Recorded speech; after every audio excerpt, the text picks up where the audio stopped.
Welcome to The Explainer. I'm absolutely thrilled you're here with us today. So we're going to be looking at this fascinating shift in how we read one of the most famous and literally visually stunning stories in all of history, the Transfiguration. Whether you're super familiar with this text or just kind of looking to understand the mechanics of how we perceive major life events, well, we're going to look way past the blinding light. We want to uncover this really profound framework about human reception, action, and identity. Okay, let's dive right into this. When most people think of the Transfiguration, they usually picture Jesus hiking up a mountain as a regular human teacher and then, boom, suddenly unlocking some sort of deluxe divine mode with glowing clothes. You know, it's often treated like this crazy supernatural special effect. But we're going to challenge that misconception right out of the gate. I mean, did Jesus actually change, or did the people looking at him change? Take a look at the complex theological architecture we've got mapped out right here.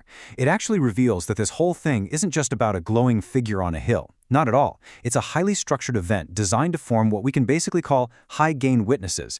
Think of people like Peter, James, and John. They're highly responsive, super intense, but they desperately need some serious calibration for the severe trials that are just around the corner.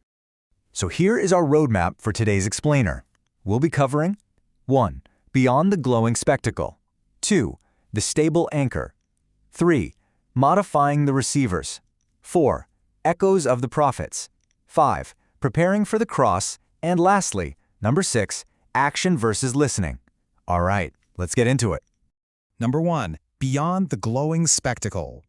Now, what's really interesting about this is to understand the profound lesson of the Transfiguration. We actually have to look past the blinding light and really focus on the deeply human, honestly almost comical mistake made right in the middle of it. Just imagine the sheer sensory overload happening up there. You've got Jesus' face shining like the literal sun. You have garments that are dazzlingly white, way beyond what any bleach on earth could possibly pull off. You have two ancient prophets, Moses and Elijah, just suddenly standing there, and then a massive luminous cloud rolls in. I mean, it is a terrifying, totally overwhelming spectacle. And so how does our guy Peter react to this? He immediately offers to build a campsite. Seriously, he just blurts out, "Let me make 3 tents." Now, consider these quotes from the philosopher G.E.M. Anscombe regarding how intention issues in actions, and how we really have to look at the action itself first. You see, Peter is a man of action. He encounters this overwhelming, mind-bending mystery. His brain is literally still trying to load the instructions, and his very first instinct, premature execution. He tries to manage, build, and organize the whole event before he has even stopped to listen to what it means. And honestly, it's a deeply relatable mistake, right? We so often try to fix or control a chaotic situation way before we actually understand it. Number 2. The stable anchor. So here's our core thesis for this explainer. We're going to use a tool called perspective anchoring.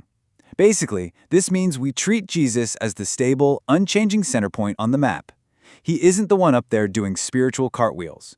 Peter, James, and John, they're the ones changing states. They are rotating around him, moving from totally confused to terrified to suddenly aware. Meanwhile, Jesus remains the exact same person. We absolutely have to distinguish between identity and manifestation here. Listen, Jesus didn't just somehow become the Son of God up on that mountain. His identity is eternal. It's unchanging. The Transfiguration is really just a temporary manifestation. It was this brief moment where his true, enduring identity became briefly visible to the human eye. The glory didn't replace his humanity, it just shined right through it. To put that into perspective and make it a bit more concrete, imagine you have a neighbor. You only know them as that nice person who wears sweatpants and waves when they're grabbing the mail. But then one day, you walk into a grand theater and you see that exact same neighbor wearing a tuxedo, flawlessly playing a piano concerto to a massive standing ovation. Now, your neighbor didn't suddenly turn into a world-class musician right in that moment. No, they always were one. It's just that your frame of reference has been radically expanded. And that is exactly what happened to the disciples. They saw that Jesus they already knew, just with a massively expanded frame of reference. Number 3. Modifying the receivers. So you might be wondering, if Jesus didn't actually change, what on earth was the point of the mountain? Well, it introduced this concept called History-Modified Accessibility Systems, or HMAS for short. Put simply, your past experiences fundamentally change what you are capable of recognizing and understanding in the future. Think about it. 2 people can look at the exact same tragic or chaotic event, but the person who has a modified history, the one who has already seen the end of the story or seen the glory up on that mountain, well, they are going to understand that tragedy in an entirely different way. Number 4. Echoes of the prophets. Now, to understand why Moses and Elijah were the specific guests chosen for this mountain, we've got to look back at history. And this brilliantly illustrates exactly why Moses is there. Centuries earlier, back in the book of Deuteronomy, Moses told Israel that God would raise up a prophet, and he gave a very clear command: "You shall listen to him." Flash forward to the mountain, and Moses is standing right there when the Father's voice speaks out from the cloud and says of Jesus, "Listen to him." I mean, wow! Moses' ancient promise is being fulfilled in real time. The Father is basically pointing to Jesus and saying, "Yep, this is the one Moses told you about." And then, of course, we have Elijah. Now, remember Elijah's history? He went to a mountain looking for God, and he experienced a shattering wind, a massive earthquake, and a raging fire. Just total chaos. But God wasn't in the spectacle.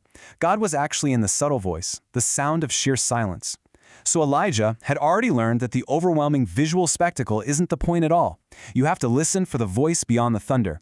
So it makes perfect sense, it's incredibly fitting that he's present right when the disciples are being told to look past the glowing spectacle and simply listen to the Son.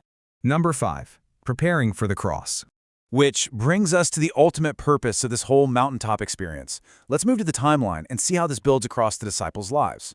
First off, they experienced the incredible glory on the mountain. But very soon after, they are going to experience the deep confusion of Gethsemane, and then the total darkness and apparent defeat at the cross. Listen, if they hadn't seen the Transfiguration, the cross would have looked like an absolute, complete failure.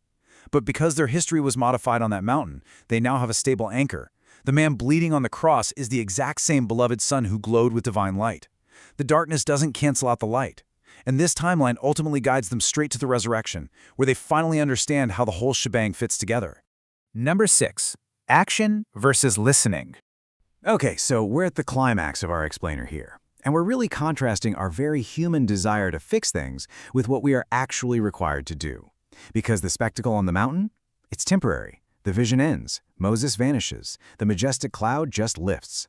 The blinding light fades away right back into normal daylight, and the disciples look up to find Jesus standing entirely alone. The special effects are over. But the relationship and that profound history they just witnessed, that remains forever. So the crucial point is this. The Father didn't tell them to build a monument. He didn't tell them to take meticulous notes on the glowing cloud. He gave them one simple, massive instruction. "This is my beloved Son. Listen to him." Let that sink in. That single quote lands with a heavy, life-altering impact. Before we jump into build, before we scramble to manage the mystery, we have to listen. Which ultimately leaves us with a pretty big question to ask ourselves. We're all a lot like Peter, running around armed with our imaginary hammers, totally ready to construct our own plans and interpretations the second we encounter something we don't fully understand.